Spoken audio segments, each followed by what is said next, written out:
आजकल के दौर में अधिकतर लोग अपने जीवन से खुश नहीं हैं।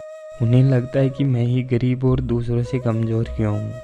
उन्हें अपने आप में दूसरों के मुकाबले कमी लगती है। वे इसका दोष भगवान को देते हैं, उन्हें अपनी स्थिति का जिम्मेदार ठहराते हैं।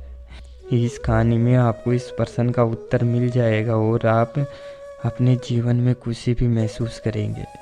बहुत समय पहले की बात है। एक गांव में धर्म उपदेश देने के लिए लगे हुए शिविर में भगवान गौतम बुद्ध पहुँचे। गांव के लोग अपनी अपनी समस्याएं लेकर उनके पास जाते और उनसे समाधान प्राप्त कर नई ऊर्जा के साथ वापस लौटते। गांव के बाहर एक गरीब राह में बैठा बुद्ध के पास आते जाते लोगों को देख रहा था।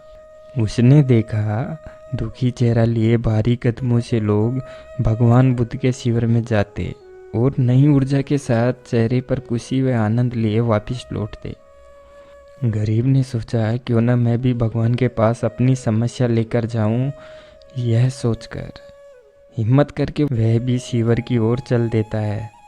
शिविर में एक एक व्यक्ति को प्रवेश मिल रहा था, इसीलिए वह भी अपनी बारी की प्रतीक्षा करने लगा। जो कुछ उसने रास्ते में देखा अब यहाँ उसे साक्षात देखने को मिल रहा था। लोग एक एक कर अपनी समस्याएं बता रहे थे। भगवान गौतम बुद्ध चुपचाप शांति से सबकी समस्या सुनते और जवाब देते। उसकी भी बारी आई। उसने भगवान गौतम बुद्ध को प्रणाम किया और बोला, भगवान मैं इतना गरीब क्यों हूँ। भगवान गौतम बुद्ध मुस्कुराए और बोले, तुमने कभी किसी को कुछ नहीं दिया, इसीलिए गरीब हो। इस पर वह आश्चर्य से भगवान गौतम बुद्ध का मुंह ताकने लगा और बोला, भगवान मेरे पास किसी को देने के लिए कुछ भी नहीं है। बड़ी मुश्किल से गुजारा हो पाता है और कभी कभी तो भूखे ही सोना पड़ता है, इतना गरीब हूँ।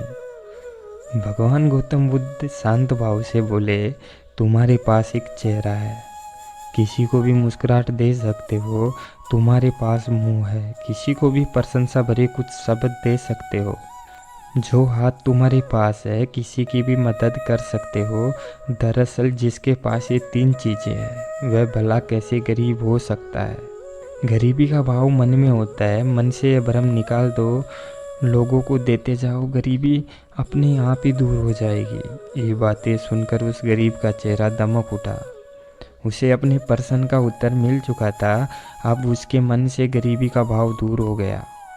इस शिक्षा को जीवन में उतार कर कुछ ही दिनों में उसका जीवन भी खुशियों से भर गया।